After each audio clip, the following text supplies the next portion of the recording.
not only are you a fantastic person with an incredible story and a beautiful gift, but you've joined the Be Well team, which is amazing. We're very, very pleased to have you. So I'm going to ask you more questions than I would just anybody who was sitting in this seat.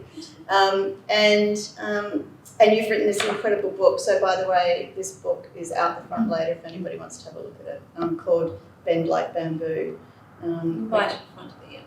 Yeah. Right, and Amanda will even sign it if you want to purchase one. So, just a few quick questions just to get going. I'm very in this title, actually, of this book and where it came from. Good question. I remember driving home on one of the last days of my studies when I was studying sports kinesiology, which was a government-funded program, which was a fusion of sports science and kinesiology. So I have more structural tools than a typical kinesiologist. But that I was interested in studying that because I wanted to understand how my body walked again, how I went from paralysis to walking. So, coming from the fashion and the music industry prior, I had to learn anatomy and physiology and the study of muscles and Chinese medicine, a whole new language. It was very difficult. But I was just driving home and it just came like a download to me, Bend Like Bamboo. And in actual fact, I had no idea what it meant then. But as it evolved, as my business started and evolved, I then understood exactly what it meant. It's about paraflexibility. Because when we're stressed, we're rigid. And when we're rigid, we're closed-minded. And we shut down. And when we shut down, we go into our heads and we overanalyze. And that stress response is what can lead to inflammation, disease, and degeneration. So bending like bamboo is how we return back into our bodies with an open heart, back connected into our intuition, where healing occurs. Beautiful. That's the best explanation I've ever heard of bamboo as well, which is beautiful. Bamboo is resilient and it's flexible. Yeah. It will bend in direct proportion to the wind without snapping. It's a beautiful analogy. So tell us about I think some people might have seen your video, but I think it's really worth going back to the beginning of this story and telling us a little bit about you and your journey to kinesiology. Kinesiology, well, I was really lucky. My parents always took a very balanced approach in the family home for health. So I was seeing GPs and specialists and naturopaths and kinesiologists normally. So I had my first experience when I was at school, junior school. And one of my best friends encouraged me to study it just after I moved out of rehabilitation, where I was living for 3 months when I was learning how to walk again. And I was in my early 30s, and she said, why don't you go back to school and study? And I said, that's ridiculous. Why would I do that? I'm 30. I'm 44 now, and I'm like, oh my God, I felt so old then. But, we always think that, and we're really so young. And she pulled out some flyers, and we found a couple of schools, and then I found the government-funded program of sports kinesiology, and one of my best mates, we went to the opening day, and it just made sense. So you mentioned it, and you talked about paralysis. There's a really very powerful story about how you got very ill and then got diagnosed, and your sister, so Amanda's a twin, and by the way, she's an identical twin. So there's two Amandas wandering around. Tell us about that. Well, Nicole's got Crohn's disease, and she was diagnosed when we were 11, and we were very happy when we were younger, and we attended multiple schools that offered academics and sports and music. But Nicole was diagnosed when we were 11, and she got very sick. And she got so sick that she had to stop school for quite a few years, and she nearly died. She actually died twice and experienced a flat line. Yeah. She had one of the worst cases seen of Crohn's disease. So Mum and Nicole actually had to go to London to find new forward therapy that didn't exist yet. And in actual fact, they treated her for tuberculosis, and then she started to we went to remission. Yeah, strange. So anyway, so there was that, and so she came back and she finally recovered, but that obviously put a lot of stress on the family at home. I was separated from my twin. We did everything together. I also had to change schools randomly, and my twin sister wasn't there for that, and so that's when I started to become very stressed, and there was a huge abandonment that occurred between my twin and I. But then finally she recovered and went into remission. Then we changed schools again because I didn't want her to go to the bigger school that I was in, which was a little bit full on. We returned back to a more smaller private girls' school, Strathcona, and so we finished school there, and we went off to university, and I was going to study law. But then Nicole and I thought, life's too short. You're well again, we're back together, let's study musical theatre and dance. Can you imagine Dad's face? So that's what we did, and we loved it. We studied it for a couple of years and started our singing career. We started to sing and write our own music. And this was around the age of 19 that I first started to experience pins and needles down the left-hand side of my face and fingertips. So I went to my local GP. He said this could be quite serious. I think you should go straight to the emergency department and get an MRI. And I did, and they found one tiny dot on my brain, which was inconclusive. So they didn't diagnose me with anything at that stage. The numbness went away. True to my nature, I just got on with my life. I fell into the fashion industry to pay for all of the music stuff, and actually ended up with some fantastic jobs in fashion, working behind the scenes for designers as their personal assistant. So developed some great skills there. And the symptoms came back around the age of 24, but worse. So pins and needles turned into weakness on the left-hand side. And so I went and had another MRI, but this time I had my results analysed by a neurologist. And he looked at my results, and he looked at me, and he said, Amanda, I'm so sorry, but we've found 3 lesions, 2 on your brain, 1 on your spine. And when you've got more than 1 lesion on your brain, they do other testing as well, but you need more than 1 lesion to be diagnosed with multiple sclerosis, because it's multiple lesions. So understandably, I was absolutely devastated and shocked. 24, yeah. Yeah, I was very shocked, and I became very stressed, and I started to lose my confidence, my self-esteem. I started to believe that I wasn't going to be okay. So from age 24 to 29, my body started to mirror how emotionally paralysed I felt. I disconnected from those difficult emotions. I became a workaholic. Anything to ignore how, the emotional turmoil on the inside. I didn't understand how to look after myself or how to manage my stress levels. So 5 years later, I ended up in the worst case scenario. My whole body on the left-hand side became totally paralysed. Within 10 days, it was a new relapse, a new lesion on the right-hand side of my brain that just got the whole left side. So I went straight into hospital, and they gave me 3 days of steroids to reduce the inflammation, but I couldn't move.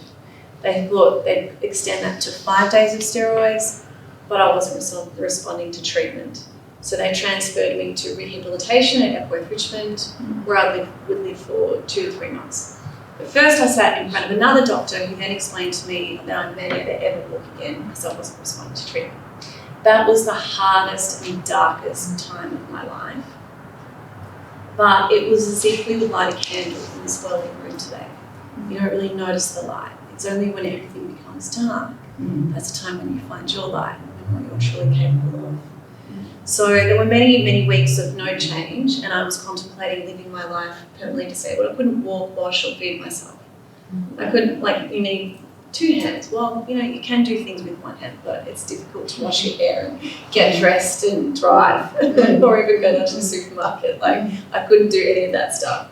So, I had many weeks of no change, but then there was one night, my twin sister and a couple of my girlfriends came to hospital. I had a private room eventually, thank goodness, thank God for private help. And I had the most amazing team around me, by the way. So I landed in the most amazing hospital with a neurophysiotherapist, Gavin Williams. There's only 11 of them in the world, I think.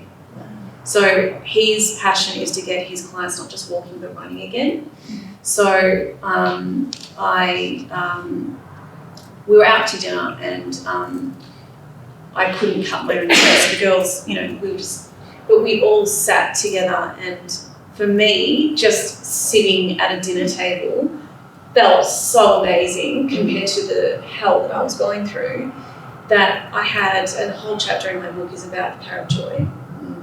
And the joy I felt in that moment was elation, and it elevated my vibration, and something clicked in my head, but I just thought I was just feeling really excited. And then I was just so grateful and happy. And then from the polarity of the dark despair that I'd been through, and I came back to my room that night and my toe moved for the first time on my paralysed foot. So in that moment I found hope, and I then started to channel my energy differently. I began to focus on what I wanted instead of what I didn't want. And when we're stressed, we tend to focus on the negative and worst case scenarios in that fight or flight stress response. So I channeled my energy better. I was first in, last to leave, physio. They gave me lots of exercises, and within 6 weeks I walked around. I was very lucky. It doesn't happen to everyone. I'm very interested in that moment. I want to unpack it, because there you were having dinner, and you were in a kind of a normalised environment, surrounded by people like your twin and really close friends. So there must have been something about that sense of community and love and support. That's what? Yeah, and feeling normal again. That you could be. That you could feel normal again. That I could feel, but even I did feel normal in that moment, because I was just having dinner. It's one of the things that you wish for when you're lying in a hospital bed with 4 white walls and you can't really move for a long time, like every day. Yes. And you rely on people to get you up to just do basic things. So I had a lot to think about, which was good for me, because I'm the type of person that will go into my head and think and overanalyze. Always have done that as a child. So now I've had to train myself how to combine my thinking with being analytical, but also connected to my intuition, which is much more powerful. Because when we just live in our heads, it's called pensiveness in Chinese medicine. And it consists of brooding and constantly thinking about events rather than living your life. And we can get addicted to and stuck in the fight or flight stress response in that way. So how does, getting to the question that everyone's like, what's kinesiology? How does kinesiology help and take people through that in that process, tell us about kinesiology. Kinesiology helped, so I had a kinesiologist and physio work on me, and kinesiology is the study of the muscles, and our muscles are connected to our nervous system. And when kinesiologists will use muscle testing as biofeedback, we can get an insight into the health of your body structurally, biochemically, emotionally, and energetically. So that means, we can work with your fascia, we can work with your muscles, your skeletal system, in very much like a stand bend test, which I suppose a physio might do as well. But by all means, we are not trained as structurally as physios are. But biochemically, we'll look into what you're eating, what optimal nutrition, what nutrients you might be deficient in, the health of your hormones, the health of your emotional well-being, and your energy. And so all of those layers are connected to each other. Your energy and chi flow is your most malleable state.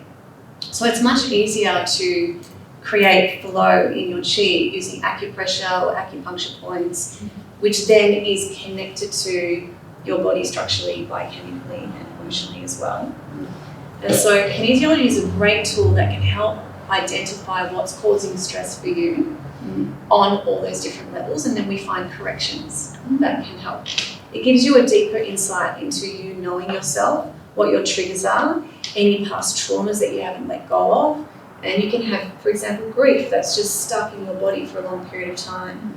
And that usually sits in the large intestine, which is an organ that's in charge of letting go. And the muscles we'll test will be all around the lower back. which can be a little bit painful when we're not moving forward from something or we're in grief. I think the bottom line is stress plays a huge role, and that's what I'm really passionate about talking about as well, is if you can work out what causes stress for you. We all go through different chapters in our lives, from childhood to adolescence to adult to separations, divorce, illness. We'll go through different events that help us evolve as human beings. And kinesiology is a really great way to navigate your way through those things and to work out what you need that to support you, not just with your body structurally but and biochemically, but emotionally as well. Sometimes you feel like you might be irritable and you might think, oh, I must be angry, but really there's sadness behind that sadness that needs to be addressed. The most surprising thing that came to you when you were writing the book? I know that's a weird question because, you know what you're writing, but were there any big surprises? Like, oh wow, I didn't know that I knew that, or that was an insight that you got just from writing the book? That's a really good question. I think I had a lot to regurgitate at the start and a lot of science that I wanted to put in there, because I do think kinesiology, it's very misunderstood, but it's not hard to understand. And even just after one session experiencing it, it will make sense. And I think my role in the kinesiology community has been about my story and how it helped me has really helped people to understand kinesiology, and then also my studies and my ability to explain it in these ways have helped people to understand that there is a science behind it. I think writing the book, I think maybe I learned that at the end of the day, we all have a story. We have all been through, big things. I think I realised that I'm a very type A personality and need to achieve to feel like I'm enough. And now in my 40s, and hopefully wanting to build my own family, I need to learn how to feel enough, just being me. Beautiful, thank you. So, obviously you joined the Be Well family. Thank you. No, it's wonderful to have you join the family. But why have you chosen this and what we're kind of trying to do here? Well, you and David impressed me so much. That was not a fixed question. Tell us about us. No, I met David first, and then I met Patrick and you, and then I met you, and through friends of friends. And what you guys have done here is incredible. The way that you have built a one-stop shop, your why behind, wanting to create something like this to help people to learn more about all the different therapies that can really optimize, well-being, but also performance, is exceptional. It's not easy to create something like this. It's, so I was just in awe. And then I met your community and your tribe, and everybody is just so lovely, and tonight as well. And everybody, you've created beautiful energy here, and I was very attracted to it, and something was telling me you need to be here. Pippa. I know I've seen some of you Pippa, before, but I don't know many people here. I guess I was wondering, listening to you, how important somebody's mindset is if they come to see you, or if part of your work is focused on maybe having to change somebody's mindset for the approaches that you take to be successful, if that makes sense. Well, you can probably imagine that when people come to find me, they're not feeling great. Yeah. And that's why they find me, and so I meet them where they're at.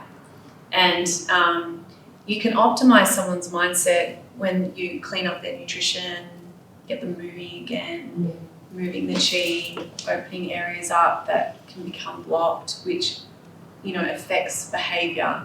So even just, creating, when I say chi flow, I mean so when we shut down, it's like the heart shuts down. And when the heart shuts down, the brain goes, I'm not okay. I'm going to think through how to be okay. And then the monkey mind starts. And that's when we go into that fight or flight stress response. We get stuck in the past, or we overanalyze the future, and we're not present and connected. So, you know, taking a multi-layered approach structurally, biochemically and emotionally and energetically, you can shift someone's mindset. So often people will come to me feeling anxious, depressed, but then I also see people that are thriving that are not at all, but they need to be coached to just optimize their performance, problem solving. They might be CEO and, you know, it's a lonely road there, and, you know, they just need a coach to run things by and to, you know, and I've also created startups. This is not my first business. I had a business called Nourish, and it was a nutrition business, and we were a startup, had investors, and I was the CEO. So I understand the stresses of that too. So I can help someone, you know, who's in that leadership role as well. Is a standard emotion. Sometimes we watch a lack of joy in the family home, and we watch how our parents behave, and this is what we learn growing up. So there's an emotion of joy as well, and there can be an imbalance of joy. An example is if I'm working with a client who's blocking joy, it's usually because they're protecting themselves from feeling, and that could be from fear or other emotions. But if we've learned to shut down, perhaps feeling abandoned, an absent father, I'm just thinking of a session I had this week, but the client has learnt to live their life, you know, protecting themselves from being open to bonding. And then I go into the brain centre that's in charge of bonding, and I hold a point that's related to the brain centre, and then we activate that. And then I let the client know that we need to work on bonding within himself and also with the people around him, because he can't seem to attract a relationship in. But I had to go deeper and figure out, well, where did this start? Where did it come from? What's the cause? And the cause was, you know, from childhood and being very used to being around not so joyful parents that didn't really want to be together. And a shutdown of that leads to excessive joy and elation requirements. So excessive shopping or partying so if you block the natural balance of letting joy and pleasure in, you'll need a regurgitation of it because there's a pendulum rule. So, I mean, that's like a quirky different take on it. Another one is pensiveness that we talked about before. It's obsessive thoughts, constantly thinking, and when you get stuck in your head, thinking obsessively about, you know, life rather than living it. What I've learned about autoimmune disease, and particularly MS, but autoimmune disease in general, is it's when the body becomes confused and it self-attacks in different areas. So for my twin sister, it's her stomach, and her bowel, for Crohn's. For me, it's my brain and my spine. And there's different autoimmune diseases, that attack different areas. So you're wanting to so if you think of the brain, what's the brain in charge of? The brain's in charge of, it's the control centre. So when you're working with someone with MS, you are often working on a stress response where they might have become very controlling or they feel out of control. The small intestine with Crohn's is part of the bowel that often gets damaged, and you're usually working with, so small intestine is about receiving and processing nutrients that gets distributed out to blood. So emotionally, you'll be working on someone who finds it really difficult to receive. So there'll be every different condition that I work with has a different but typical pattern that you'll see of emotions that you have to be addressed. It's so fascinating. Yeah. How do you, how does Pat be a physio to himself? How do you be a kinesiologist to yourself? Like, how do you look after yourself so that you can be kind of the best version of yourself? I go and see my kinesiologist. Right, okay, that's fine. Yeah. You go and see your physio. I have to. No, it's a bit hard for us. Do you find that? I start the day, opening up some points and meditation. So yeah, we haven't spoken about that. So in the morning and evening, you want to have a ritual that, helps you to elevate your mindset and to de-stress. And I love journaling and meditation. And then in the first session, I'll get my clients to do that. And then in the second session, we then integrate that into understanding all this new knowledge that they're going to learn about themselves, integrating that knowledge into a new way of being in the world. So I give them a wristband that says, I'm enough. And they're like, man, I've got lots of wristbands on. That one there. And it just helps you to catch yourself when you're doing it again, when you're burning out, when you're being your old self, when you're working too hard or you're stressing and you're stuck in your head, to return back, drop into your body, connect, open your heart. If you can just think that in the morning, how do I open my heart today and just have fun and bring in more joy, your chi will start flowing again. Because it's always about shutting down your heart. Open your heart again and work out why you shut it down. And your body will heal.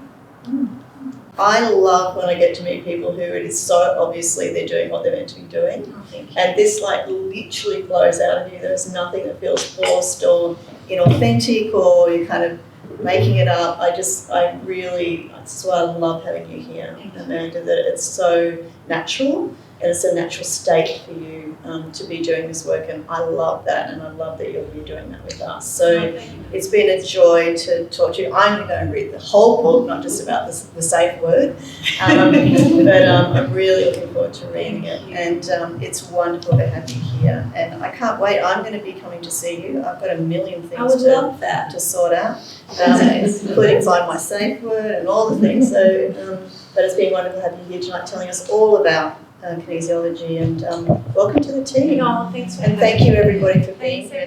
Thanks for listening to this episode of the Bend Like Bamboo podcast. I would love you to rate it and share it with your community or anyone that you think might need to hear this episode. If you would like to discover the power of flexibility and how kinesiology and the Bend Like Bamboo program can help you, please book in for a free discovery call on my website, benlikebamboo.com, under bookings, or email amanda@benlikebamboo.com. You can see me one-on-one in Melbourne or on Zoom remotely. My book, Bend Like Bamboo, is now available on my website and bookstores online. And I'm also taking new clients into the 2024 Bend Like Bamboo 6-month program of monthly sessions taking you through all the lessons, tools and strategies that I detail in the book, helping you to de-stress and reset and to reimagine what can be possible in your mind, body and life. Thank you so much for supporting the podcast, and I will see you at the next session.